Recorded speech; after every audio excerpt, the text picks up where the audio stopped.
Bueno, ya nos iremos conociendo también a medida que vayamos a ir haciendo los ejercicios. Cuando a ustedes les toque intervenir o deseen intervenir, levantan la mano. Ustedes ven, si están usando el team de escritorio, en la parte de arriba ven una barra de herramientas donde hay la opción para el chat, si ustedes quieren escribir sus comentarios, y eso les vamos a agradecer mucho, que a lo largo de su participación ustedes pueden ir comentando ahí.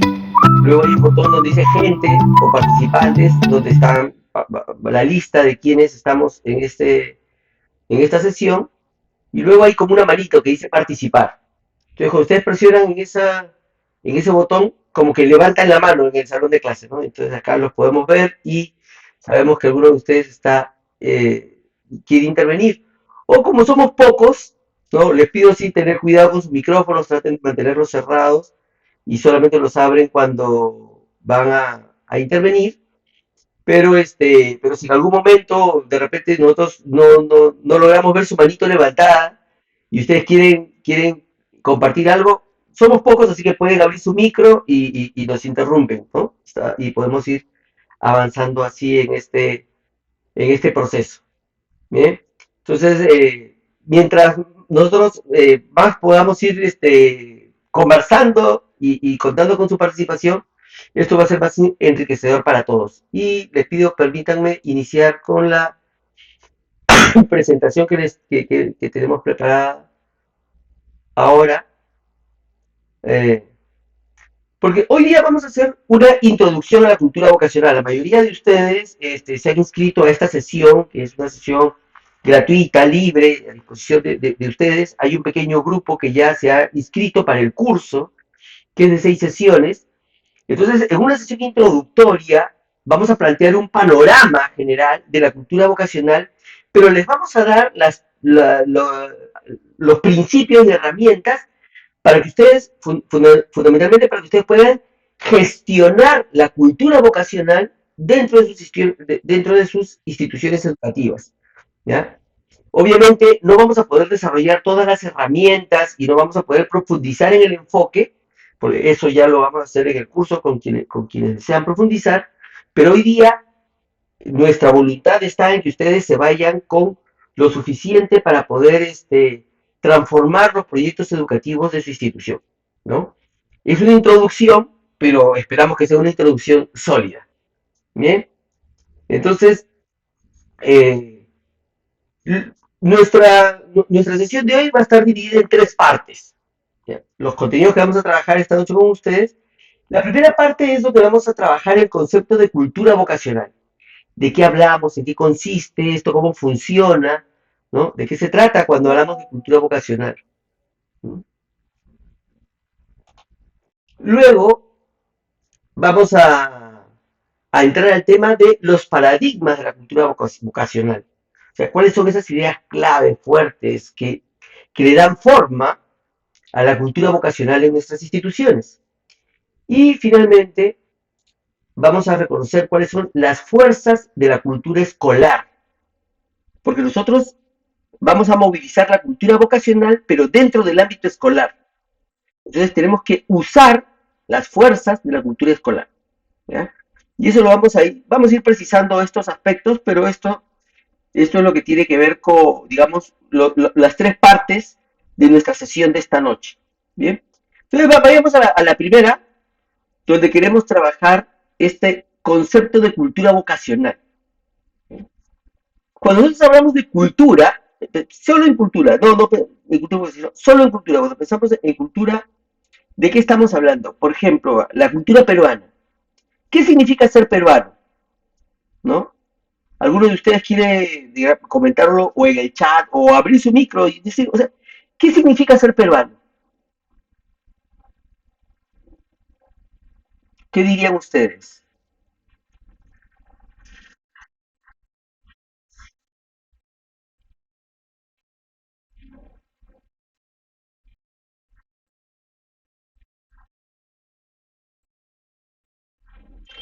Muchas gracias. Acá yo veo el nombre de Brisaida. Muchas gracias. Pero bien, es identificarnos. Primer elemento importante. O sea, la cultura te da identidad. ¿Ya? Y un aspecto que he remarcado en este momento tiene que ver con, o sea, con nuestro pasado, con nuestra historia. Un aspecto importante de la cultura también es esta memoria. ¿Bien? ¿Alguien más quiere añadir algo?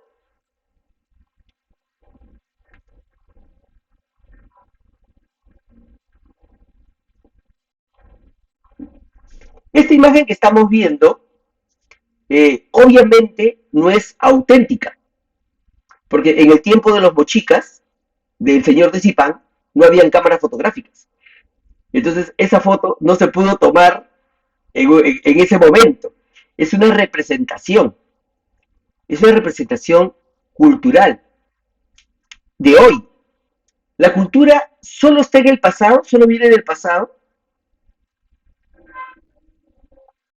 No, no. La cultura está viva hoy. A ver, Marcos ha levantado la mano, te escuchamos, Marcos.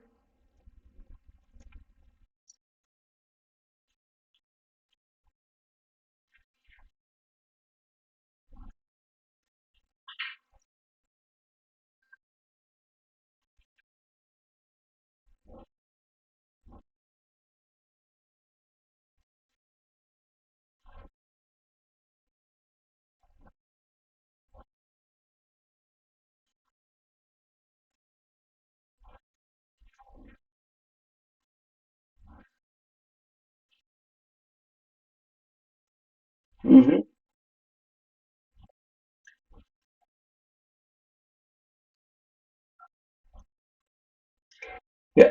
Gracias, Marco, y te pido que sigas con el micro abierto porque voy a hacerte una pregunta, aprovechando que nos has dicho que tu familia viene del norte, y claro, del norte hablamos de la marinera.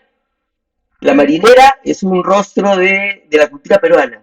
Pero ¿y qué tal la cumbia? El grupo 5, Agua Marina.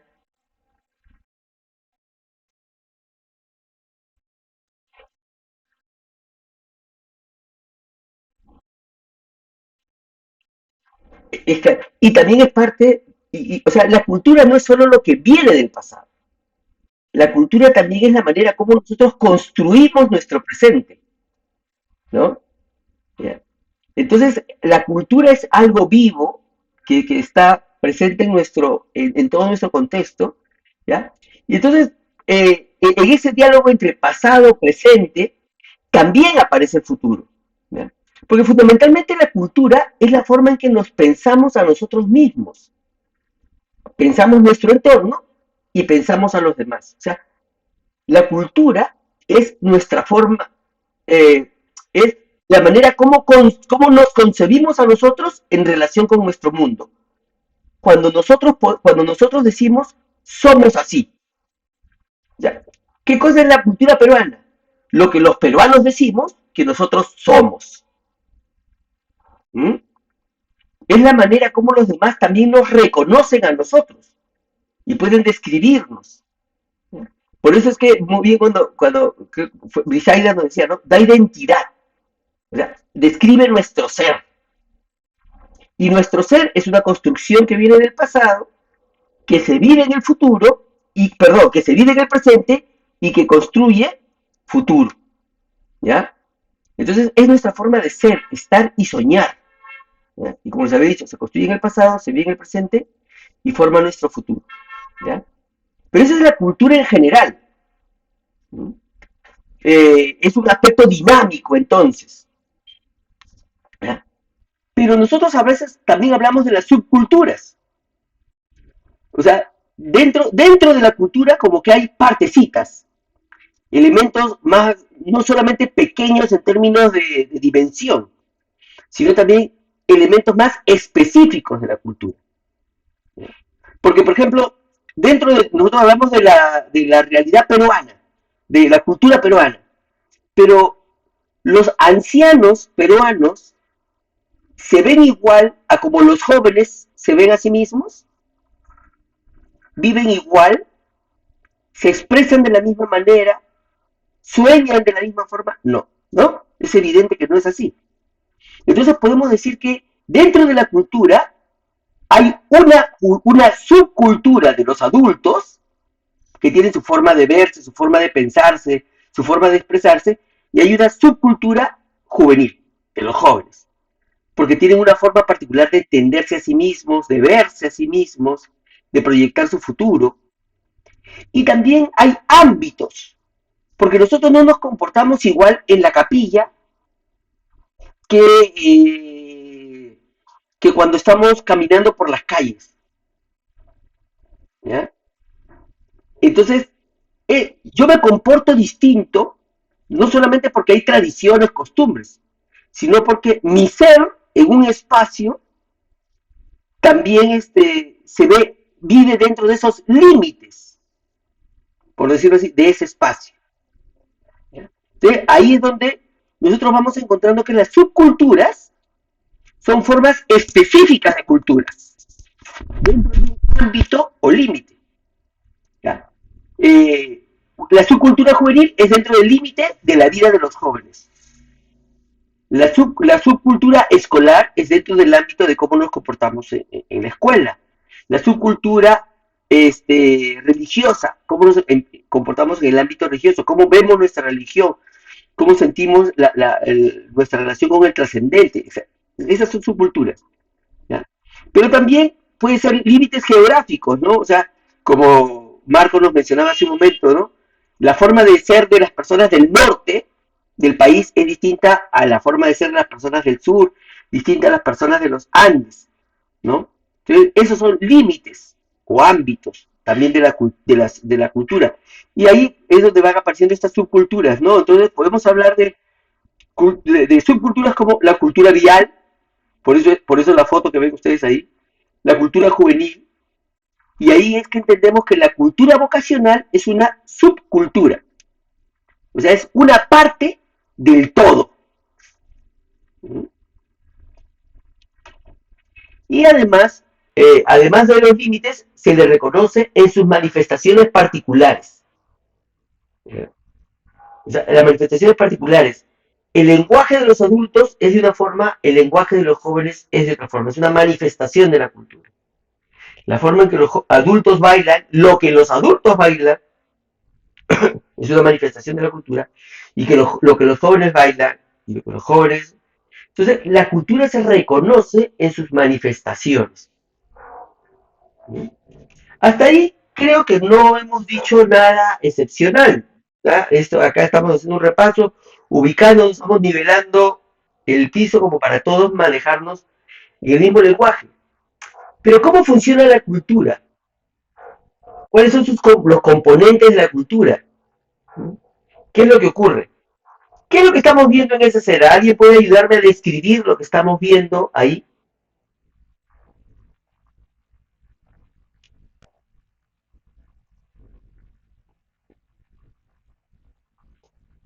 ¿Alguien quiere participar? O bueno, de los que no quieren, ¿quién se atreve?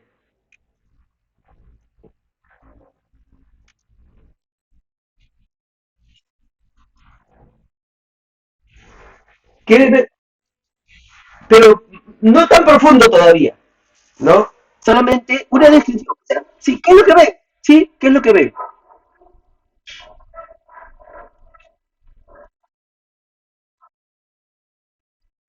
Un policía de tránsito que está llamando la atención a quién. Ah, ajá, muy bien.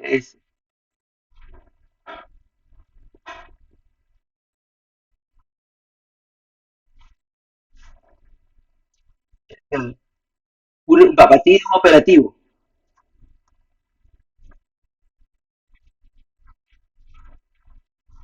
Uh -huh. Y lo medio... Perdón, disculpe, tengo un proceso bronquial.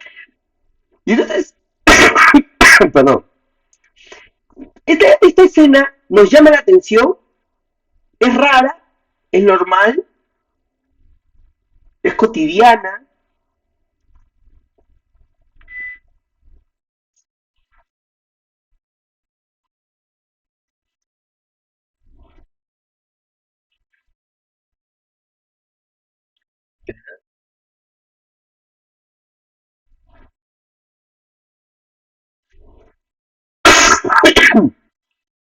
Uh -huh.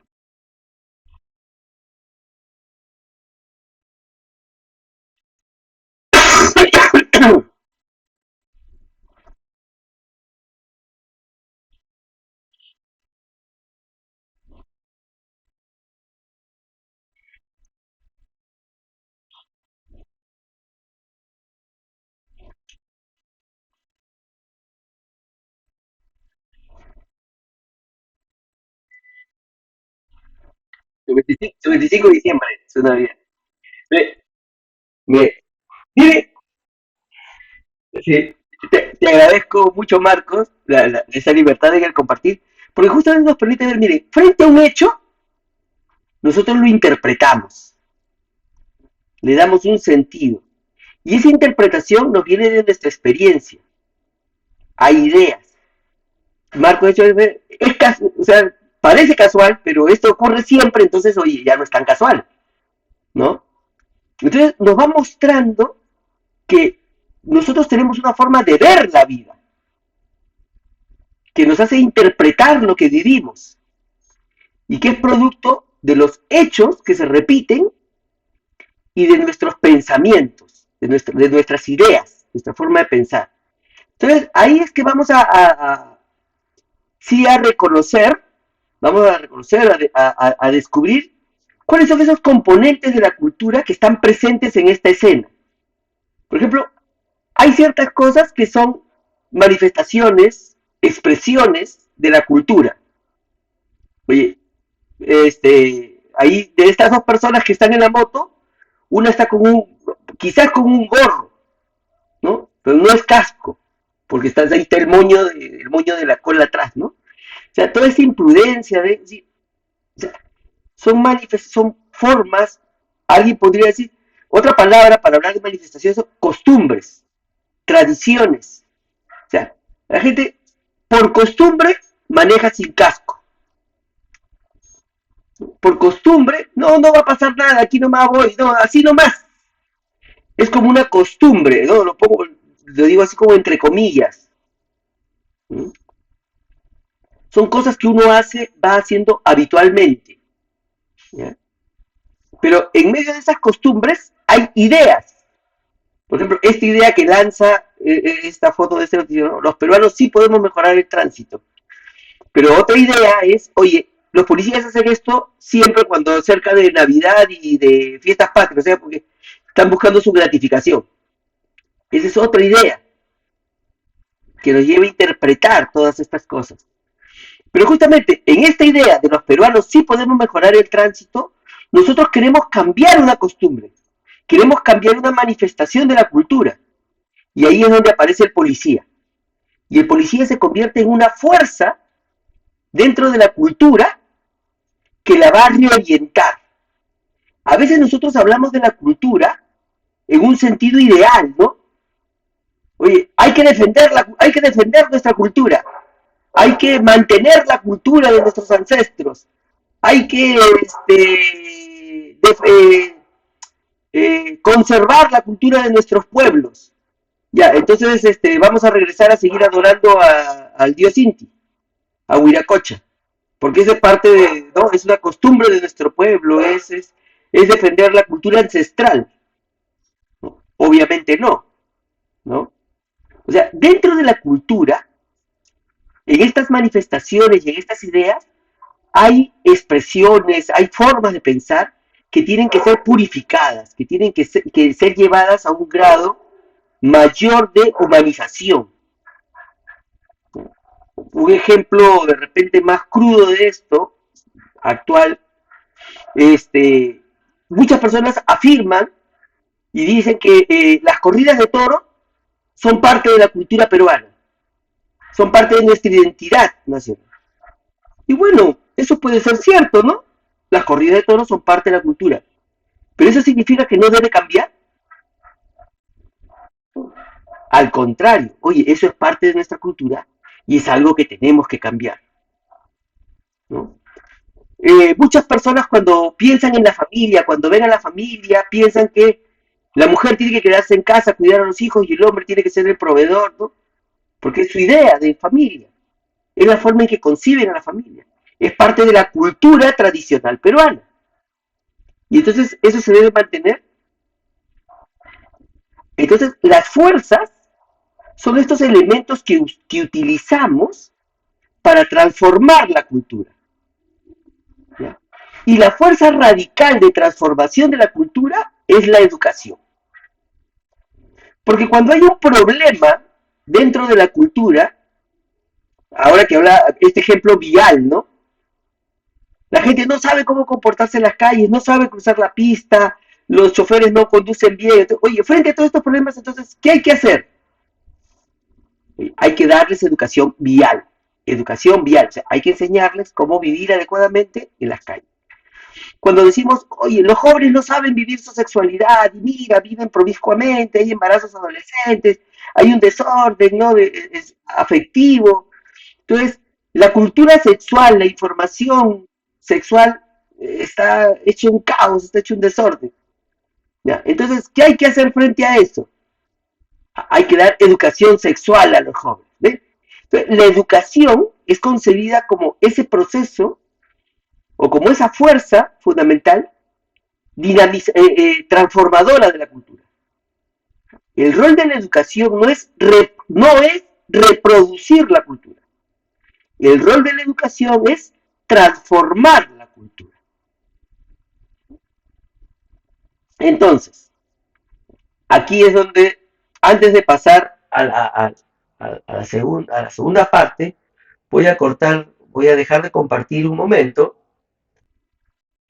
para que nosotros conversemos unos minutos sobre cuáles son las manifestaciones o las costumbres que tenemos dentro de la cultura vocacional. O sea, cuando nosotros pensamos en los proyectos de vida, cuando pensamos en cuando las personas están construyendo su proyecto personal, su proyecto de vida, cuando las personas están decidiendo su ser a futuro, ¿qué costumbres hay? ¿Qué solemos hacer? ¿Qué ideas son las más frecuentes? ¿Qué podrían compartirnos? ¿Qué nos dirían ustedes?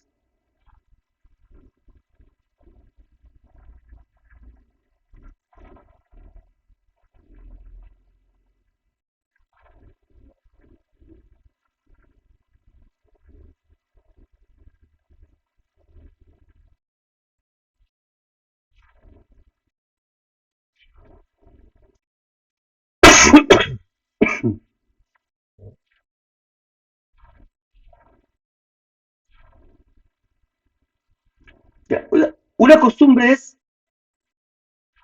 buscar el conocimiento de la persona, ¿no? Que la persona, eso, se valore, reconozca sus capacidades, dones, talentos, como que haga un inventario personal, ¿no?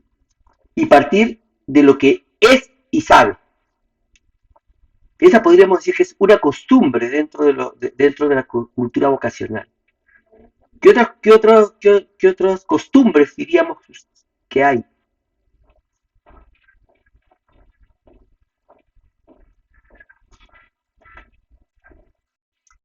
Hola María Elena, ¿qué tal? Qué gusto, te escuchamos.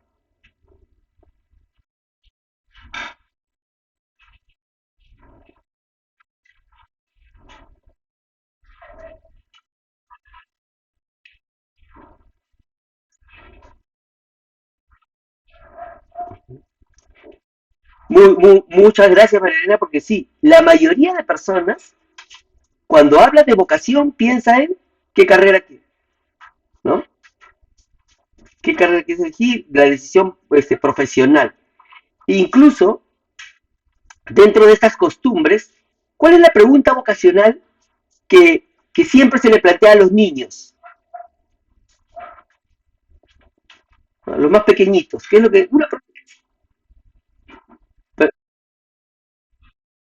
¿qué quieres ser cuando seas grande? ¿No?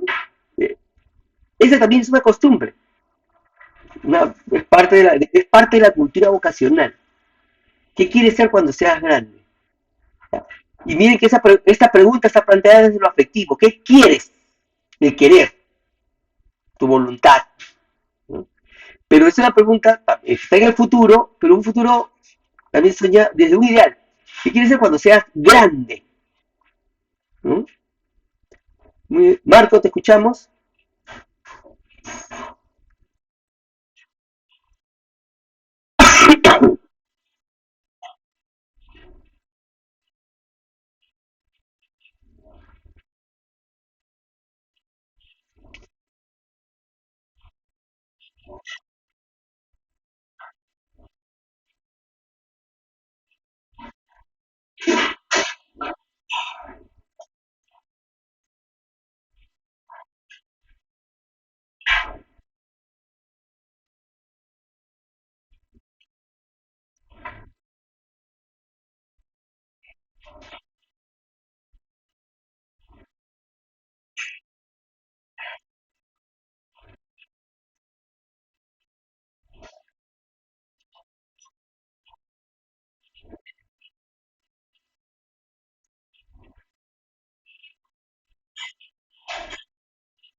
Exacto, y eso, las ideas que ustedes están revelando son ideas constantes, frecuentes, que nos van induciendo los paradigmas. O sea, son como reglas, normas, ¿no? Que existen, que no están escritas, pero que fuerzan en el sentido que atrapan en esa dirección la vida de las personas, ¿no? ¿Qué quieres ser cuando seas grande? Las limitaciones del dinero, esta necesidad de preparación. Yo siempre me he cuestionado sobre el uso de esa palabra, porque si la escuela, ¿por qué requiere de una preparación? ¿No se supone que la escuela los prepara? Entonces, ¿la escuela para qué está? Alguien está haciendo mal su trabajo. ¿Mm? ¿Alguien más nos quiere compartir qué otras costumbres, hábitos, ideas sienten frecuentes dentro de la cultura vocacional?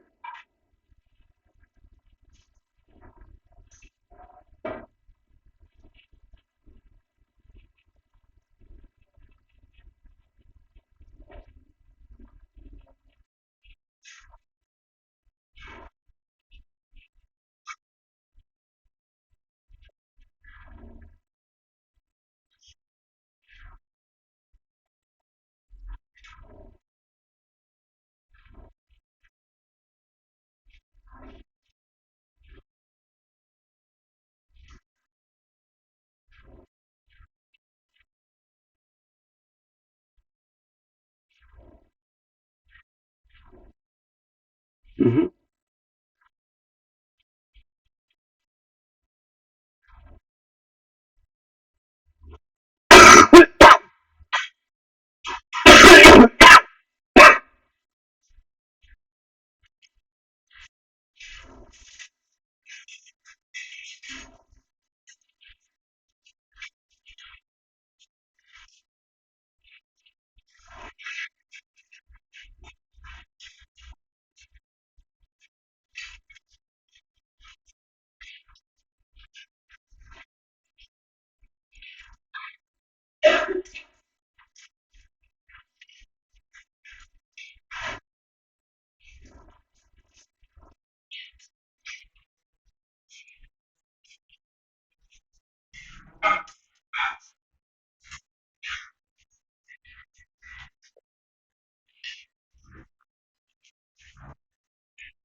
Marcos ha levantado la mano.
Gracias, Marco. Hilda también ha levantado la mano.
Muchas gracias, Hilda. Bien, para ir haciendo una síntesis de todo lo que hemos dicho, creo que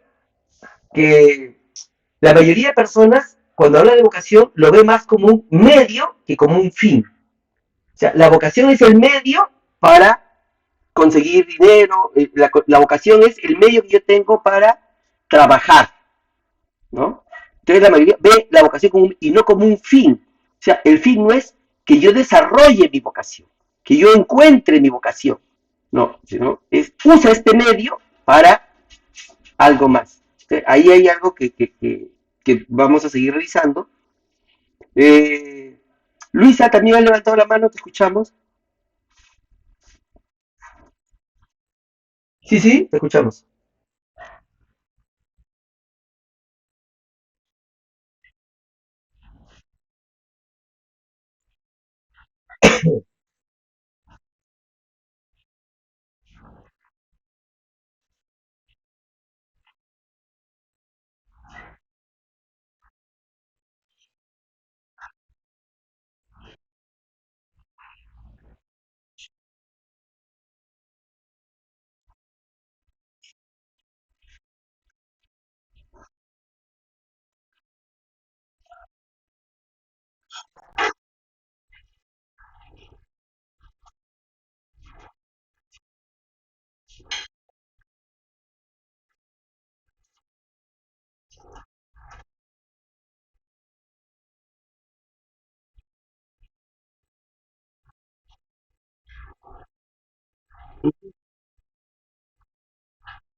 Muchas gracias, Luisa, y eso también me permite precisar algo, que este esquema que les hemos presentado es una simplificación por la dinámica del curso, porque, claro, los valores, o sea, dentro de la jerarquía de ideas, hay ideas que tienen una mayor fuerza y se convierten en un valor, ¿no? Entonces, dentro de las manifestaciones están costumbres, tradiciones, hábitos, está la ética, están las relaciones, o sea, pero todas esas cosas, todos esos son parte de la cultura. De una visión, de una manera simple, nosotros hemos mencionado estas tres cosas, las manifestaciones, las ideas y las fuerzas, porque son las que nos van a servir ahora para la gestión para las gestiones pedagógicas, ¿no? De la cultura escolar.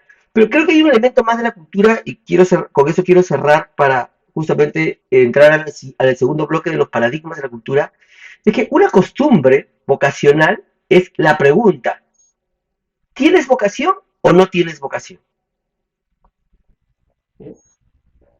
Creo que de alguna manera, o sea, esa es la pregunta que rige también, ¿no? O si tiene, cuando se habla en el ámbito profesional, es, tienes vocación para, ¿no? Y ahí está lo que Scarlett nos decía, ¿no? Para un oficio, para una tarea, de acuerdo a tus habilidades. Pero que no es lo mismo tener talento que tener vocación, ¿no? Pero como la gente ve que la vocación es un medio, entonces ya, tu talento se convierte en el medio, y entonces ya es tu vocación. Ahí hay una distorsión, ¿ya? Pero esta pregunta típica, esta pregunta habitual de ¿tienes vocación o no tienes vocación? Vamos a ver si tienes vocación, como si fuera una condición. pero además de una condición dicotómica, sí o no. ¿Ya? Entonces, ahí también es parte de la concepción de la vocación. ¿Ya? Todo eso les va dando forma a la cultura vocacional. Y como habíamos dicho, la cultura se transforma. Y tenemos que usar las fuerzas para transformarla, porque ustedes mismos han puesto varios ejemplos de cómo a veces en el ámbito escolar nuestra forma de pensar la vocación, nuestra forma de entender la vocación, las costumbres que tenemos no favorecen que nuestros jóvenes desarrollen su discernimiento vocacional en un ámbito adecuado. Y claro, terminan el colegio, terminan su etapa escolar sin saber qué quieren ser en su vida. Pero también viene la pregunta, oye, ¿es adecuado, es prudente a un muchacho de 16 años plantearle qué quiere ser en la vida? ¿No será demasiado pronto? ¿Mm? Pero además, nosotros, la mayoría de nosotros, acá todos somos adultos, somos personas ya con cierto recorrido y camino, ¿no? Aunque ya hemos tomado decisiones radicales en nuestra vida, nuestra vocación ya está terminada y definida o se va haciendo cada día. Entonces, ahí vamos viendo que no es una condición, la vocación no es una condición. Pero para no hacer spoiler, o sea, para no adelantar demasiado la película, voy a regresar a la presentación y les comparto. Para poder entrar a esta segunda etapa, este segundo bloque, que es los paradigmas de la cultura vocacional. Ustedes saben, cuando hablamos de paradigmas, son, perdón, formas radicales, con mucha fuerza, ¿no? Son pensamientos, formas de entender eh, con respecto a algo, ¿no? Y que por lo tanto, al ser una fuerza muy radical, se convierte en normativo. O sea, ¿por qué? Porque obliga a las personas a hacer algo. No obliga en el sentido de cadena, no en el sentido de sometimiento, pero sí obliga porque obliga desde la naturalidad. O sea, es natural que si yo pienso de una manera, actúe de esa forma. El tema es que muchas veces hay paradigmas inconscientes.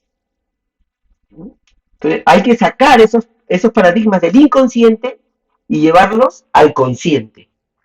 Pero eso lo vamos a ir desarrollando. Entonces, justo para ver cuáles son nuestros paradigmas frente a la cultura, yo les preguntaría a ustedes, ¿qué palabra viene a tu mente cuando escuchas hablar de vocación? Pueden ponerlo en el chat o pueden abrir su micrófono y decirnos qué palabras vienen a su mente cuando hablamos de vocación.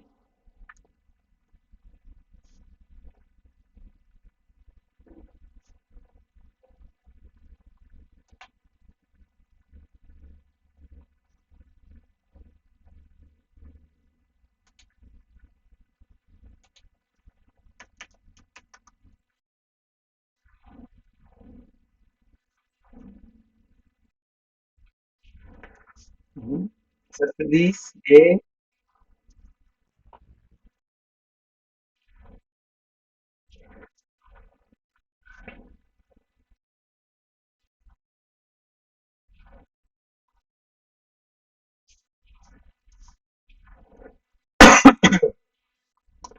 muchas gracias, Charo. Ahí Marcos en el chat nos dice también encontrar sentido de vida. Jessica nos dice llamado. Hilda, opción de vida.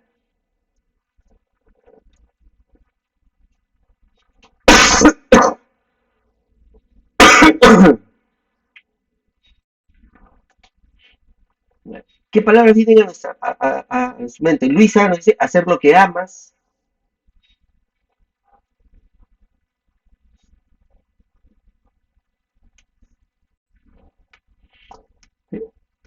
La mayoría de nosotros, la mayoría de personas, cuando pensamos en la vocación, o sea, cuando hablamos de concepto, es la imagen. Y muchas veces ese concepto, esta definición, ¿no? Está asociada al sentido que tienen las palabras, a la raíz que tienen las palabras. Y cuando Cuando hablamos de vocación, la palabra vocación etimológicamente viene del componente vocare, ¿no? Que significa llamado. Por eso es que esa raíz está presente en otras palabras, ¿no? Por ejemplo, convocar. Convocar es llamar a una reunión. Evocar es recordar algo del pasado. Es llamar a lo que está en tu pasado, traerlo a tu presente, ¿no? Revocar, las revocatorias. O sea, oye, yo te llamé, pero ya no, vete. O sea, a alguien que nosotros elegimos para una función, le revocamos la autoridad. No, ya no. O sea, yo te llamé, pero ahora ya te digo ya no, vete. Ustedes ven cómo la palabra, este vocablo, vocare, que significa llamar, hace referencia a esta experiencia. Muchas veces cuando hablamos de vocación, como nos había dicho Jessica, pensamos en el llamado. Y por eso también esa es la pregunta, ¿no? ¿A qué te llama Dios? ¿Dios te está llamando? Pero antes la pregunta que se formulaba era, ¿Dios te está llamando? Pero como si eso también tuviera una sola respuesta desencadenante, ¿no? El problema está en que cuando nosotros centramos la vocación, el concepto de vocación en el llamado, ahí es donde está el paradigma, ¿no? Es el paradigma del llamado. Yo entiendo la vocación a partir del llamado.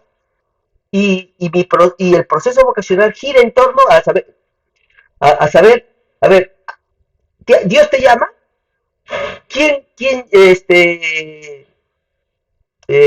si tienes el llamado o no tienes el llamado. Y entonces los procesos vocacionales se convierten en una selección de los que han sido llamados.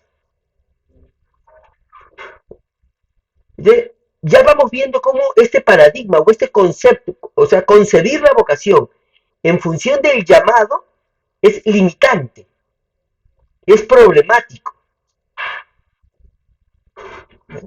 Primero, porque si la vocación se define a partir del llamado, ¿quién es el sujeto activo?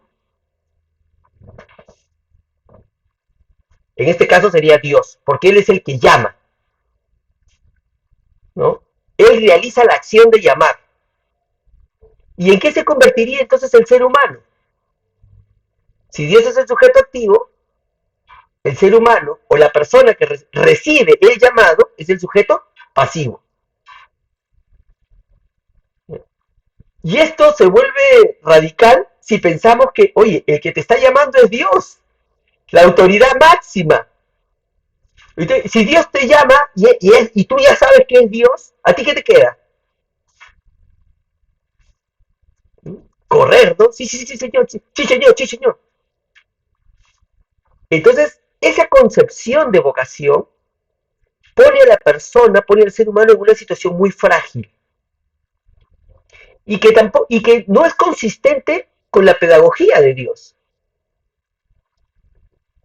Porque si es Dios el que llama, yo tengo que correr y decir sí, ¿no? Porque tienes que descubrir el llamado, ¿no? Y si Dios te llama. Pero, entonces, ¿la obediencia en qué se convertiría? La obediencia se convertiría en sometimiento. Y la vocación se concentraría en obedecer el llamado. Y así es como Jesús nos quiere, así es como Dios nos quiere. No. O sea, la expresión radical de esto es, yo no los llamo siervos, yo los llamo amigos. Porque el sirviente obedece sin entender, como el soldado, ¿no? ¿No? El soldado obedece porque le dan la orden. El soldado nunca se equivoca, porque solo obedece. Y el que obedece no se equivoca, ¿no? Como dicen en el ejército, sin duda ni murmuraciones, o ejecute. Y eso era lo que Jesús quería. Jesús siempre invitaba a la conciencia, a la decisión, ¿no? A asumir, a que la otra persona asumiera el protagonismo. Entonces, claro, lo que ocurre es que hay que ampliar el sentido del término, porque, o sea, todo llamado, cuando tú llamas a alguien, lo que esperas es la respuesta, ¿no? O sea, desde mi experiencia de padre, cuando yo llamo a mis hijos, ¿no? Mi hijo mayor, ¿no? José Miguel, ven un rato. Ya, papá, un ratito. ¿Ya? Y ese ratito, ¿en qué se convierte? En un ratazo, pues, ¿no? ¿Ya? Y uno insiste, ¿no? Oye, te estoy llamando, ¿vas a venir o no vas a venir? Ya, papá, ahorita. Y ese ahorita sigue esperando. Y ahí es donde uno se pone más. Oye, te estoy llamando, ¿vas a venir sí o no? Porque hasta que ahora te voy a esperar. ¿Ves? O sea, la experiencia de. O sea, el llamado es el punto de partida. Porque uno busca una respuesta. Y en función de la respuesta. Y la respuesta incluso puede ser hasta cruzarse de brazos. Esa es una forma de responder. Pero entonces, el llamado es el punto de partida del diálogo. Porque el llamado exige una respuesta y en función de esa respuesta uno replantea el llamado. Entonces, la vocación no es el llamado, sino la vocación, o sea, la vocación es el proceso de diálogo entre Dios y la persona. Entonces, ni siquiera tenemos que centrarnos en la respuesta. O sea, el centro no es el llamado y el centro tampoco es la respuesta. O sea, lo importante no es la respuesta de la persona, sino el diálogo que la persona haga para poder responder. Entonces, cuando concebimos la vocación como un proceso, nos damos cuenta que este proceso tendrá etapas, tendrá metas, pero no tiene fin. Porque continuamente nosotros nos estamos preguntando, escuchando el llamado constante de Dios y respondiendo de manera continua. Porque esa es la base de la identidad cristiana. Por eso es que la pregunta fundamental de la moral cristiana es, ¿qué hubiera hecho Jesús en mi lugar? O sea, yo como cristiano permanentemente tengo que preguntarme eso. ¿Qué hubiera hecho Jesús en mi lugar? Entonces, cuando yo respondo esa pregunta, estoy respondiendo vocacionalmente. Entonces, y eso es continuo. Que, entre nosotros aquí en este grupo hay varias consagradas, ¿no? Que han hecho sus votos perpetuos. Pero día a día tienen que preguntarse, Señor, ¿y hoy qué quieres de mí? Y su vocación se va construyendo día a día. Entonces, cuando pensamos la vocación como proceso de diálogo, entonces ya cambia la dinámica, porque ya no es que yo tengo que seleccionar a las personas que han sido llamadas, eso ya no existe, sino que yo tengo que acompañar a las personas en su diálogo para que ellas puedan responder a la invitación de Dios. Ahí es donde vamos nosotros transformando esta concepción, ¿ya? Pero también nos invita a una reflexión, porque si el diálogo es entre Dios y cada persona, cuando tú ves que alguien se mete en conversación de otros, o si tú estás conversando con una persona y alguien se mete en la conversación, ¿tú qué dices de esa persona?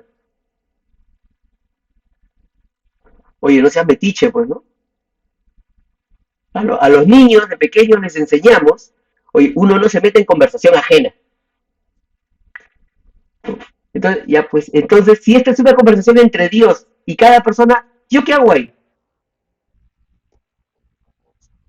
Eso nos tiene que mostrar y recordar el profundo respeto que tenemos que tener por los protagonistas del diálogo, por los participantes, respeto por Dios y respeto por cada persona que acompañamos. y ponernos en nuestro sitio, que es solo el de acompañantes, facilitadores del diálogo, si quieren decir. Pero a veces queremos hacerla de parlante, pues. Queremos hacerla de parlante que se entiende, no, Dios te está diciendo. Yo qué sabré, yo no tengo no tengo el WhatsApp de Dios, ¿no? Para poder saber qué es lo que Él está diciendo a la persona, ¿no? O a veces queremos también poner palabras en boca de otros, ¿no? A los jóvenes, no, tú tienes que responderle así a Dios, tú tienes que decirle sí al Señor. Pero si Él quiere decir que no, quizá no se siente preparado, ¿no? Pero, hermano, yo tengo miedo de decirle que sí, pero ¿cómo le vas a tener miedo a Dios? Él tiene miedo, tiene derecho a tener miedo. Entonces, es dejar a la persona hacer su camino, hacer su proceso, ¿no? Y sí podemos hacer caja de resonancia, ¿no? Ayudarle a prestar atención y saber cómo escuchar, dónde escuchar, para escuchar ese murmullo, ese rumor de Dios. También ayudarle, como habían mencionado hace un momento, ayudarle a validar sus emociones, a reconocer sus emociones, para que desde ahí sepa por dónde va su respuesta. ¿Qué es lo que en este momento quiere responder? Que de repente es diferente a lo que ayer quería responder y será diferente a lo que mañana quiere responder. Pero sí ayudarle a tomar conciencia, ¿no? De sus capacidades, de sus dones, para ponerlos a disposición de su respuesta, ¿no? Entonces, ahí hay que ubicarnos, ponernos en el lugar, ¿no? Y ver que la función del proceso vocacional es ayudar a cada persona a construir su respuesta. Y ojo, es que cada persona construye su respuesta, no que cada persona llegue a la respuesta que yo quiero. Nosotros invitamos, proponemos, desarrollamos, sensibilizamos, entusiasmamos, enamoramos, si quieren decirlo, ¿no? Enamoramos a las personas hacia una respuesta. Pero finalmente la decisión es de cada persona, ¿eh? Entonces ahí está la importancia de ir cambiando este paradigma, ¿no? Y en esta figura es que tenemos que concentrarnos. Entonces, ¿qué acompañamos? Si es ayudar a que cada persona construya su respuesta dentro de este paradigma, la respuesta tiene que ir en clave de qué, ¿no? Y aquí es que voy a tomar como principio esta parábola del Evangelio de Mateo, ¿no? Me dice, el reino de los cielos es como un tesoro escondido en un campo. El hombre que lo descubre lo vuelve a esconder. Lleno de alegría, vende todo lo que tiene y compra el campo. Esta es una parábola, ¿ya? Y como parábola es una comparación. ¿Mm? Entonces, en esta comparación hay unas imágenes. ¿Mm? Y aquí les pongo, les he puesto esta listita de las distintas imágenes que están en la parábola para que juntos podamos ir encontrando qué es lo que tiene de particular esta imagen que Jesús nos deja, ¿ya? Cuando nos hablan de tesoro, ¿qué pensamos? O sea, ¿qué es lo que viene a nuestra mente? ¿Qué cosa es un tesoro?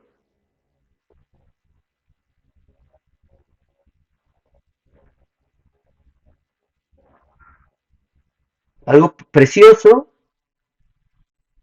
algo que tiene valor, ¿no? Algo valioso. Pero ojo, ¿no? Esto valioso puede ser algo material o inmaterial, ¿no? O sea, mi tesoro puede ser mi cuenta en el banco, las joyas de la familia. Mi tesoro puede ser mis hijos, ¿no? Mi tesoro puede ser el amor de mi madre, ¿ya? Entonces, esto valioso puede ser material o inmaterial. Pero si te dicen que está escondido, ¿qué significa que algo está escondido?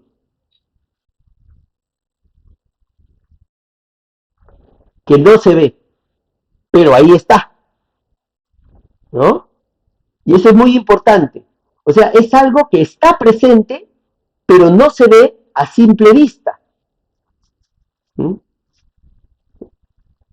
Como cuando, cuando los que tenemos experiencia de paternidad, de maternidad, ¿no? A veces nuestros hijos, mamá, no encuentro mis medias. Ahí están en tu cajón. No, no están, ya las busqué. Te he dicho que están en tu cajón, si yo las he puesto ahí. No, mamá, no están. Y si yo voy y las encuentro, ¿qué te hago? ¿No? La típica. Porque ahí están, pero uno no la ve. O sea, hay cosas valiosas en nuestra vida, pero que a veces uno no lo ve a simple vista. Están ahí, escondidas. Pero o sea, a veces no es porque alguien las escondió, sino es porque nosotros no lo vemos, no estamos acostumbrados a verlo. ¿No? Porque no solemos mirar esto. ¿Ya? Pero si nos dicen que esto que está, este tesoro está en un campo, cuando nosotros pensamos en el campo, ¿qué cosa es el campo?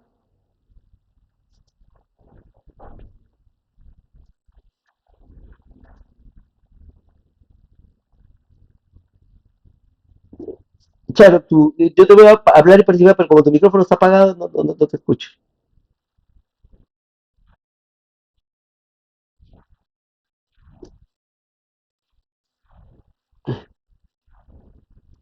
El campo, en el contexto de la parábola, este hombre estaba en el campo, ¿no? La gente que escuchaba a Jesús era gente de campo, ¿no? Entonces, para ellos era una realidad cercana, ¿no? Entonces, este tesoro valioso está ahí, en medio de donde ellos hacen su vida, ahí donde tú vives, ahí donde trabajas, aunque tú no lo puedas ver, ¿no? Aunque tú no lo puedas ver, está ahí en medio de lo cotidiano, en medio de lo... ¿Ya? Pero si tú te encuentras un tesoro, qué es lo más probable que alguien quien se encuentre un tesoro haría? Si tú te encuentras algo valioso, lo más probable es que uno se lo lleve, ¿no? Uy, me lo llevo, me lo apropio, esto es mío, lo quiero aprovechar. ¿No? Entonces, este, eh, esto que está ahí es lo que haría cualquier persona, pero esa disonancia de las parábolas, porque Jesús siempre pone algo que es contrario a lo que normalmente se haría, que es que este hombre que lo descubre lo vuelve a esconder. ¿Por qué lo esconde?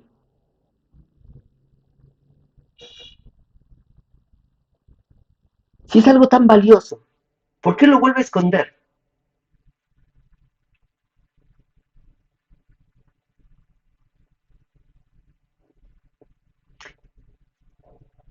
Y ahí hacemos resonancia con los textos bíblicos, con la pedagogía de Dios, porque estamos hablando del reino de Dios, la voluntad de Dios. ¿Qué pasa cuando las personas escuchan la voluntad de Dios? Cuando las personas escuchan este llamado de Dios. Los profetas, cuando escucharon el llamado de Dios, salieron corriendo a obedecer. Todos los profetas, todos los profetas, lo primero que hicieron fue decir, no, no gracias, conmigo no es. No, que yo soy muy viejo, y el otro no, que yo soy muy joven. Y el otro no, yo no sé hablar, y el otro no, yo hablo demasiado. No, yo soy... O sea, todos pusieron un pretexto. O sea, al escuchar la palabra de Dios, lo escondieron. No, esto no es conmigo, esto es muy grande, esto es muy complicado. No, mejor conmigo no te metas. ¿No? O sea, ese proceso de negación, de fragilidad humana. ¿Ya? Pero luego, este hombre, lleno de alegría, vende todo lo que tiene y compra el campo. Cuando nosotros solemos pensar en esta expresión, vende todo lo que tiene, ¿Cómo, qué significa para nosotros tener que vender todo lo que uno tiene? ¿Qué hay que hacer? ¿Qué exige esto de vender todo lo que uno tiene?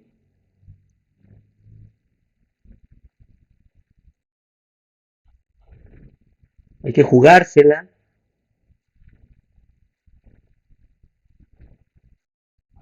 riesgo. Generalmente cuando yo planteo esta pregunta, las palabras que aparecen con frecuencia es desprendimiento, renuncia. Dejar todo lo que uno tiene, vender todo lo que uno tiene es renunciar, abandonarse, desprenderse. ¿Eh? Pero lo que ocurre, y todas esas palabras son violentas, desprender, o sea, que te desprendan es sacar, que te arranquen un brazo, renunciar. Renunciar es dejar algo que tú quieres, ¿no? Eh, o sea, esta expresión de dejar todo lo que uno tiene, la mayoría de personas suele entenderla como un acto de sacrificio, renuncia, despojo, desprendimiento. Por eso esas palabras violentas. Suelen verla como un acto de sacrificio. Pero es que nos hemos saltado algo que está ahí escrito, que es que la persona hace esto lleno de alegría. Si tú ves que alguien hace algo lleno de alegría, piensas en despojo, desprendimiento. No, pues. Entonces, más bien, ¿qué es lo que lo mueve a dejar todo esto? Es que tiene su corazón lleno de alegría. Pero además, cuando uno vende, está renunciando. No, cuando tú vendes te quedas con el fruto de la venta. Incluso muchas veces, desde esta lectura dicotómica de lo material y espiritual, muchas personas dicen, no, es que hay que dejar lo material para quedarse con lo espiritual. No, esta persona vende, entonces, porque se queda con el fruto de la venta. Y además, después compra. Entonces, acá esto de lo material y lo espiritual en realidad no tiene nada que ver. Sino que, ¿por qué vende? Porque lo que tenía ya no le significa nada. Ya no sirve de nada. Porque he encontrado algo más valioso, algo que llena de alegría su corazón. ¿Mm? Entonces, esto le permite elegir con qué me quedo, con qué vale la pena quedarse, porque todo esto que tengo ya no me sirve, lo voy a vender. Y voy a usar eso para comprar lo que sí quiero, lo que yo quiero este tesoro. Entonces sí, hay cierto riesgo, pero es un riesgo de amor, es un riesgo de alegría, ¿no? No es un riesgo de, bueno, a ver qué pasa, bueno, no es de incertidumbre, es un riesgo de afirmación. ¿Eh? Y este hombre vende todo lo que tiene para comprar el campo, no para comprar el tesoro. O sea, porque yo no me puedo quedar solamente con lo bueno, no me puedo quedar solo con lo que a mí me conviene. Porque mi responsabilidad, mi tarea no es disfrutar el tesoro. Mi tarea es sacar el tesoro. O sea, hacer que este tesoro que estaba escondido esté al servicio de los demás. Esto que es valioso quede al servicio de los demás. ¿Ya? Pero muchas veces, dentro de esto que cuando nosotros acompañamos, en clave de qué es que le pedimos a los jóvenes tomar decisiones. O sea, cuando ellos tienen que decidir por algo, ¿los invitamos a descubrir qué es lo que llena de alegría su corazón? ¿O los invitamos a hacer sacrificios?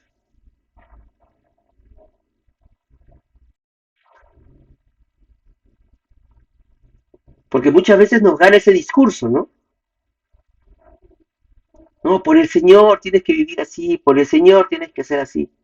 E incluso muchas personas entienden la vida religiosa como un sacrificio, ¿no? Porque renuncian a la familia, renuncian a tener hijos, renuncian a...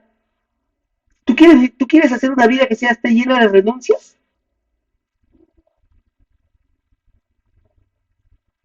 y no hay una afirmación? O sea, yo estoy seguro que quienes hagan, sí, han descubierto cómo esto ha llenado de alegría su corazón, pero muchas veces no es lo que les planteamos a los jóvenes. Lo que les pedimos es, no, tú tienes que estudiar para que tengas un mejor futuro. Y tienes que sacrificarte para tener un mejor futuro.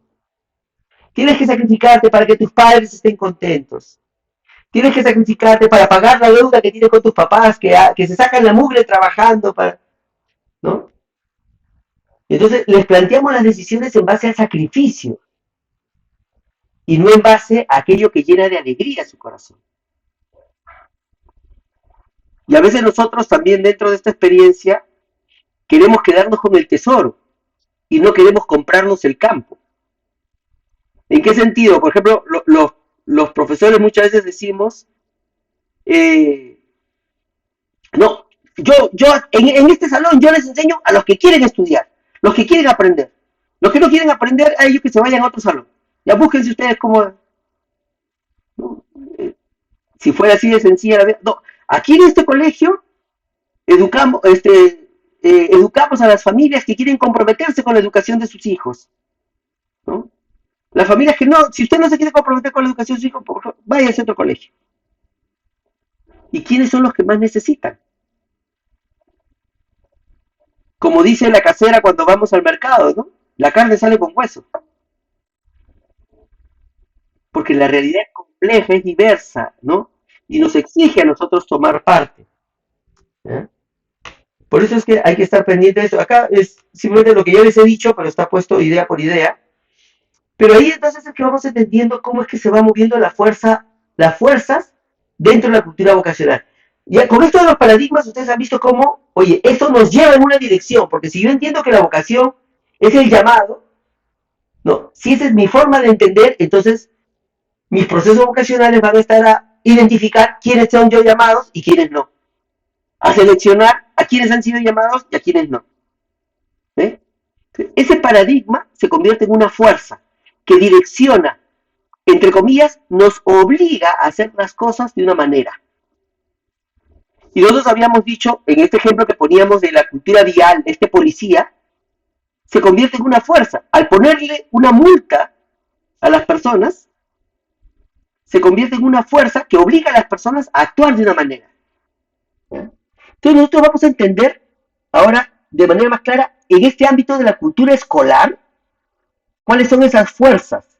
O sea, estos agentes que actúan de una manera que nos direccionan para ir en un sentido.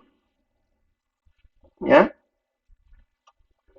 Entonces, o sea, nosotros en el ámbito escolar tenemos a los estudiantes, a las personas, tenemos a la comunidad educativa, ¿ya?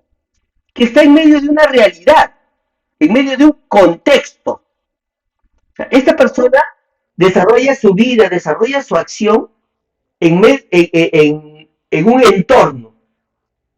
Ese entorno es su contexto. ¿Ya? Pero esta comunidad, esta persona, así como hay la vocación personal, también hay la vocación comunitaria. O sea, ¿qué queremos ser como comunidad? ¿Qué queremos ser como congregación? Como escuela, ¿qué queremos ser como escuela? O sea, es persona, es comunidad que tiene un proyecto, que se sueñan a futuro, se ven en el futuro, un ideal de sí mismos. ¿Ya? Y para llegar de su realidad a este futuro, ¿ya? Hay unas fuerzas que lo impulsan a ir en esta dirección, ¿no? Mi papá diciéndome desde pequeño, desde niño, tú tienes que ser un profesional porque tú tienes que ser alguien en la vida. O sea que si yo no soy profesional, no voy a ser alguien, voy a ser un nada. O sea, esa es una fuerza, ¿no? Esa fuerza de diciéndonos desde pequeño, no, mira, tú tienes que ser un profesional para que no te dediques a recoger basura, porque si no, con la basura vas a trabajar. Uy, ¿quién quiere estar en la basura? Yo no quiero trabajar con la basura. Entonces, esto que Luis habla, el prestigio, ¿no? El estatus, son fuerzas que nos van impulsando en una dirección, ¿ya? Y esas fuerzas van determinando el camino. Y el camino en sí mismo también es una fuerza, porque no, como camino tiene límites, señales, anclas, ¿no? Que le van dando forma. Ahora, este camino, hay fuerzas favorables y fuerzas desfavorables, fuerzas que se oponen. Marcos, por ejemplo, nos mencionaba las limitaciones económicas, ¿no? O el tener que prepararme para, para lograr este sueño. Entonces, son fuerzas que actúan en contra, que frenan este futuro que soñamos, ¿ya? Entonces, ahí nosotros podemos reconocer que esta persona, para llegar de su estado actual al estado ideal, va a recorrer este camino y va a vivir ciertas estaciones o estadios, ¿ya? ¿Qué es lo que vamos a llamar los pasos dentro del camino vocacional? O sea, toda cultura funciona así, con un ideal, con unas fuerzas y un camino que se hace a lo largo de unos pasos. Cuando hablamos en específico de la cultura vocacional, ¿eh? ¿Cuáles son las fuerzas, o perdón, de la cultura escolar? ¿Cuáles son las fuerzas que en la escuela van dando dirección a las personas? Una fuerza es el modelaje, los modelos. O sea, los maestros somos un modelo, pero los héroes, Miguel Grau, Bolognesi, son modelos que presentamos. Pero también dentro de la formación cristiana, los santos son modelos. Nuestros fundadores son modelos. Los presentamos, pero también de qué manera los presentamos. Porque a veces los presentamos en clave de macro relatos, ¿no? Como historias mágicas, grandilocuentes. Ese Jesús que caminaba sobre las aguas, ¿no? Entonces los chicos dicen, oye, pero él porque era Dios, pues. Pero yo no camino sobre las aguas, yo no tengo ese poder, yo no puedo hacer lo mismo. Entonces, ¿para qué me hablas de ese Jesús que yo... Jesús, o sea, si es ese Jesús, ese no es modelo para mí, porque yo no puedo hacer lo mismo que él. Ese Jesús a mí no me sirve. Entonces, yo estoy presentando un modelo, pero de una manera fallida, ¿no? Que en realidad que es un modelo, pero que no es referente para los estudiantes. Si yo quiero que ese modelo sea referente, tengo que presentarlo de manera cercana, desde las circunstancias y hechos que viven las personas. ¿Ya? Y esto es algo que vamos que necesitamos profundizar mucho, ¿no? O sea, ¿de qué manera hablamos de Jesús? ¿De qué manera hablamos de nuestros fundadores? Son modelos, pero son modelos referentes. Otra cosa son las expectativas, ¿no? O sea, ¿qué esperamos de los demás? ¿Qué espero yo de mis alumnos?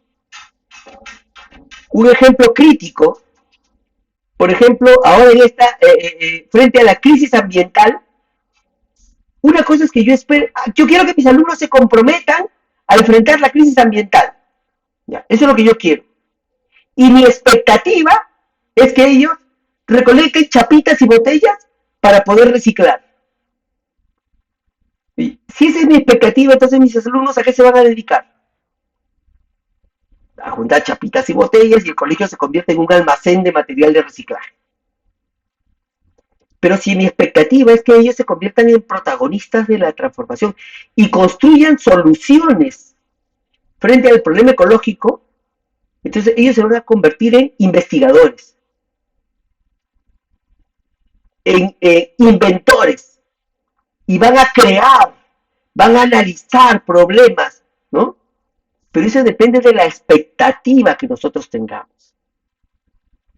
Y puedo reducirlos al estado de recolectores o los puedo convertir en protagonistas. Ahí, Scarlett, te escuchamos, creo que quieres añadir algo. Vi que levantaste la mano. Ah,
sí. Muchas gracias. Gracias, por ejemplo, y sí, las autoexpectativas, ¿no? O sea, ¿qué espero de mí mismo? ¿Cómo me veo yo también? Otra fuerza es el tiempo, o sea, ¿cuánto le dedicamos a cada cosa? A veces, por ejemplo, en términos a veces le dedicamos mucho tiempo a la ejecución y poco tiempo a la planificación. Entonces, los jóvenes, ¿cómo participan? de la concepción, de la planificación, del discernimiento. Si no le dedicamos tiempo a eso, entonces esas son tareas que no son valiosas, ¿no? El mayor bien es el tiempo y entonces es algo que no regresa. Por eso es que en lo que invertimos nuestro tiempo nos dice qué cosa es lo más valioso. Dentro de la escuela, ¿en qué invertimos el tiempo de la escuela? ¿No? Entonces, ¿qué tan presente está? Y ahí es donde nosotros vamos haciendo presentes estas fuerzas dentro del proyecto educativo y también. Y el tema del lenguaje, creo que el ejemplo de Scarlett, además de ser un ejemplo de expectativa, también es un ejemplo de lenguaje, ¿no? Por cómo es que las personas van concibiendo su realidad. También el lenguaje tiene que ver con el valor que le damos a las cosas. Lo que no se nombra no existe. ¿Ya? O sea, dentro del proceso cognitivo, ¿no? Dentro del proceso cognitivo, lo que no se nombra no existe. Entonces, yo les pregunto, dentro de su lenguaje escolar, ¿aparece la palabra discernimiento? En la metodología de trabajo de sus escuelas, de sus estudiantes, hay un momento de discernimiento. Si alguien me dice, ay, sí, lo hacemos, pero lo llamamos así, si lo llaman de otra manera, es como que como que no existiera para los jóvenes, ¿no? Entonces, hay que nombrar las cosas, hay que darle su lugar, hay que darle su espacio. ¿Mm? Hoy día yo veo, sí, algunos colegios más que han incorporado incluso como una clase, ¿no? O dentro de tutoría, hablan específicamente de, hay un curso de proyecto de vida. Eso es lenguaje. Porque entonces los jóvenes van concibiendo, oye, esto es un aprendizaje, esto es un curso, esto es una dimensión de mi vida, ¿no? Y ahí es que esto se va a trabajar, o lo ponen dentro de tutoría, o es un proyecto, o es un curso en sí mismo, ¿no? O sea, ya, pero es un ejemplo de cómo nombrar las cosas le va dando su existencia, su lugar, su razón de ser. ¿Sí? Entonces, si esto no aparece dentro del proyecto educativo, en el lenguaje de la escuela están dentro de la planificación de las sesiones de clase, están los hechos fundantes de nuestras congregaciones, de nuestras comunidades. O sea, si no son nombrados como tal, entonces muchas veces estamos formando la vocación para otras congregaciones y no para las nuestras, ¿no? Porque los jóvenes entonces no llegan a identificar, a ponerle nombre a estos referentes y pilares de nuestros carismas. ¿Ya? Tienen que ser nombrados. Las relaciones, las maneras como nos vinculamos, la manera como participamos. ¿Mm? No es lo mismo que, que yo me relacione con, con mis estudiantes como oyentes a que me relacione con mis estudiantes como creadores. ¿Mm? Los proyectos, no solamente hablando de los proyectos pedagógicos, no solamente hablando de los proyectos de aprendizaje, sino los proyectos de transformación, los proyectos de renovación, los proyectos de innovación, ¿no? Los proyectos de convivencia. Estos proyectos también tienen un sentido vocacional, ¿no? En la medida que en ellos se va sembrando la experiencia del carisma. Eh, la rutina, o sea, la manera en cómo estamos habituados a hacer las cosas. O sea, yo creo que todos los que estamos aquí venimos de escuelas católicas, ¿ya? Y como escuelas católicas dedicamos un tiempo a la oración, ¿ya? Pero, ¿cuál es la rutina para esta oración? ¿Cuál es la rutina de discernimiento? ¿Cuál es la rutina de planificación? ¿Cuál es la rutina para el aprendizaje cooperativo? ¿Cuál es la rutina para el consenso? Si nosotros no hacemos rutina para esos elementos, ¿no? se diluyen y no se fija como como una costumbre dentro de la cultura. Entonces, tenemos que convertirlas. Si hay discernimiento, tiene que haber una rutina de discernimiento. Si hay consenso, tiene que haber una rutina para el consenso, porque así se convierte en un hábito que las personas pueden reproducir en nuevos contextos, en nuevas situaciones. El ambiente, o sea, el ambiente, no solamente hablando del clima, sino, por ejemplo, la manera en cómo decoramos las cosas, las frases que usamos, la forma en que está decorada y ambientada nuestra capilla, es acogedora, ¿no? Es, es, y es acogedora, el ambiente de la capilla está pensada para la oración o para el discernimiento. Hay diferencia entre orar y discernir. Yo puedo discernir a través de la oración, ¿m? Pero el discernimiento es una metodología, es una práctica que va más allá de la oración. Entonces también debemos crear espacios de encuentro, o sea, en el patio hay espacios para el diálogo grupal, para los encuentros. Entonces, todo esto va mostrando cómo es que se vive la cultura. Y entonces, la persona va recorriendo estos estadios y, y empezamos a hablar del camino vocacional. O sea, ¿cuáles son los pasos que uno debe vivir para llegar de experiencia real al ideal vocacional? O sea, todos nosotros, nuestros fundadores, todas las personas que han hecho un camino vocacional, el primer paso es el del llamado. O también podríamos llamarlo el paso de la escucha, donde escucho el llamado, ¿no? Pero donde me hago consciente de la presencia de Dios, de la voz de Dios, del aliento de Dios, ¿no? El paso del llamado. ¿Qué fuerza? O sea, miren, todas las fuerzas deberían favorecer el llamado. Pero, ¿qué cosa es clave en el llamado? Por ejemplo, los problemas de la realidad, las situaciones motivadoras de las sesiones de clase, las campañas de transformación que hacemos, las campañas de recolección de rol, las campañas caritarias, las actividades misioneras. Esas son espacios que favorecen el paso del llamado.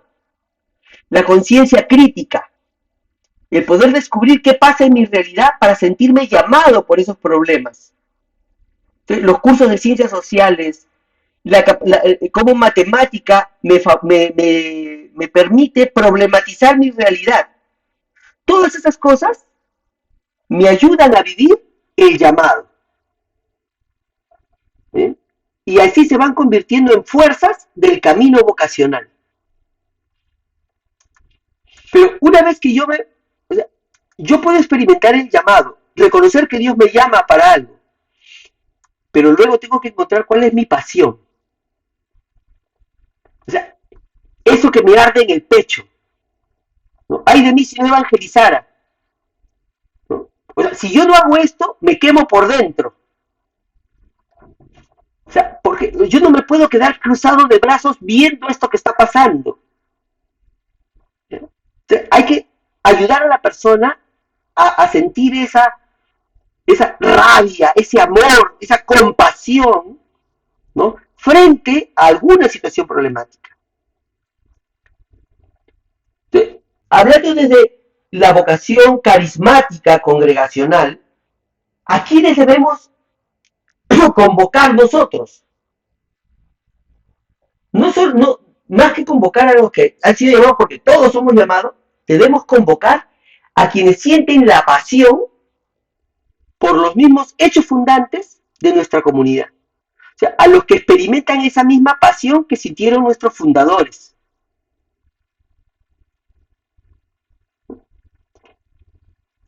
Las misioneras de Inmaculada, a quienes sienten la pasión por atender a los migrantes. las mercedarias, a quienes sienten la pasión por servir a los cautivos, por liberar a los cautivos, los marianistas, a quienes sienten la pasión por hacer presente a Cristo a quienes no lo conocen. ¿Eh? Ahí, a esas son a las personas a las que tenemos que como. Pero esta pasión no surge espontáneamente, es producto de una sensibilización. Hoy día nosotros vemos que los jóvenes están muy inquietos por el tema ecológico. La mayoría de jóvenes se preocupan por el tema ecológico, pero que es que las nuevas generaciones son más conscientes del problema ecológico. No, no es que ellos sean más conscientes, o sea, no es que han nacido conscientes, sino que hoy día nosotros estamos todo el día repitiéndoles el problema de la crisis ecológica, y ellos, cuando quieren salir a la calle, ¿no? Se ven limitados a que tienen que ponerse 1 kilo de bloqueador para poder salir a la calle. Que quieren jugar en el parque y el parque está lleno de basura. Entonces, ellos viven esta crisis ecológica y les ha despertado esta pasión. Por eso, hoy día los franciscanos tienen la mesa servida, vocacionalmente hablando.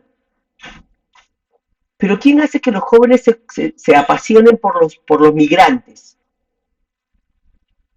por los extranjeros, por aquellos que no han conocido el rostro de Dios? Así como, ya dudo de la pronunciación, pero Charo, así como Delia Tetró lo sintió, ¿no? O que nuestros jóvenes reconozcan dónde están los cautivos hoy día. ¿Cuál es el rostro de los cautivos hoy? ¿Quién se los dice? ¿No? De ahí debemos sensibilizarlos para despertar esta pasión en ellos, para que se hagan un propósito. O sea, frente a este llamado que Dios me hace, yo siento que mi corazón se inflama, ¿no? Y me propongo algo, le propongo algo al mundo, le propongo una alternativa. Hay que tener este propósito. Entonces, ahí es donde vamos construyendo este sentido de vida. Porque lo que le da dirección a mi vida es esta propuesta. Y la propuesta que Jesús nos hizo fue el reino de Dios, ¿no? Yo he venido para que tengan vida y tengan vida en abundancia. Esa fue la propuesta de Jesús. Y nuestros fundadores han asumido una parte de ese reino de Dios, ¿no? Nolasco vio el reino de Dios en la liberación de los cautivos. San Francisco vio el reino de Dios en el servicio a los pobres. Y esa es la propuesta. Y esa propuesta tiene que convertirse en una visión. O sea, ¿cómo vemos este reino de Dios en medio de nuestra realidad? ¿Cómo veo yo este servicio a los migrantes, a los extranjeros? ¿Cómo lo veo? ¿Cuál es la nueva realidad que quiero construir? O sea, ¿cuál es ese sueño que tengo yo? Y ese sueño tiene que ser una expresión del reino de Dios, es una expresión de la santidad hecha vida. Porque cuando yo tenga ese sueño, entonces podré decir, ¿y a mí qué me toca? ¿Cuál es mi misión? O sea, para que este sueño se haga realidad, yo tengo que hacer A, B, C. ¿Sí? ¿Cómo acompañamos acompañamos a nuestros estudiantes a construir su respuesta a lo largo de estos 5 pasos? Que ellos sean conscientes de su llamado, que descubran su pasión para tener un propósito que se exprese en una visión y que los responsabilice con una misión.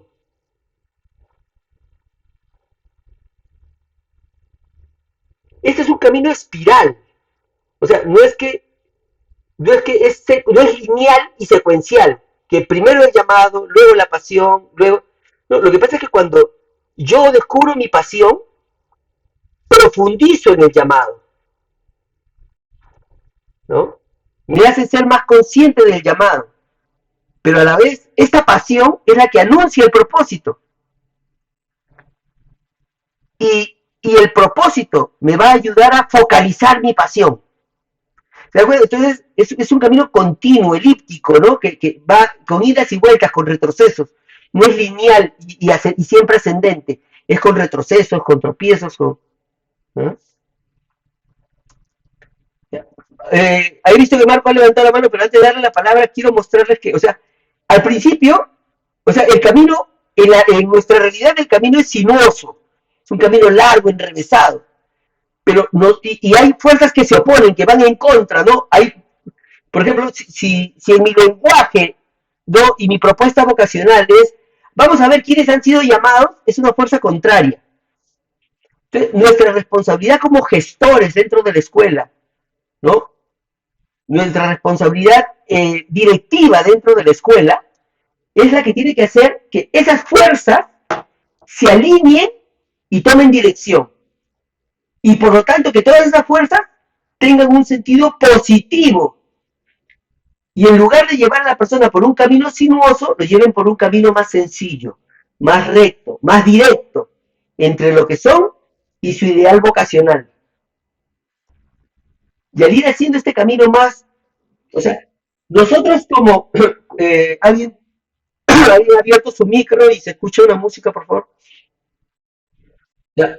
Nosotros como directivos dentro de la escuela tenemos que movilizar las fuerzas, hacer que estas fuerzas se ajusten de manera adecuada para que sean fuerzas positivas y lleven a nuestros estudiantes en un entorno vocacional más fructífero, más adecuado. Y ahí es donde tendremos una cultura vocacional propicia. ¿Eh? Ahora sí, Marcos, había levantado la mano, te doy la palabra.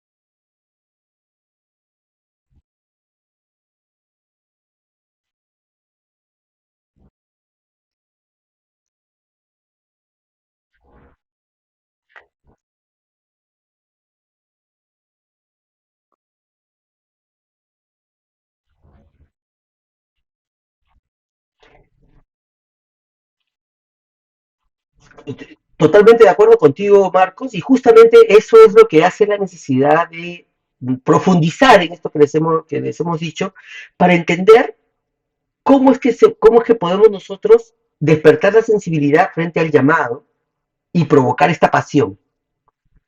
O sea, el mundo nos gana porque los apasiona con otras cosas, porque no tenemos las estrategias adecuadas.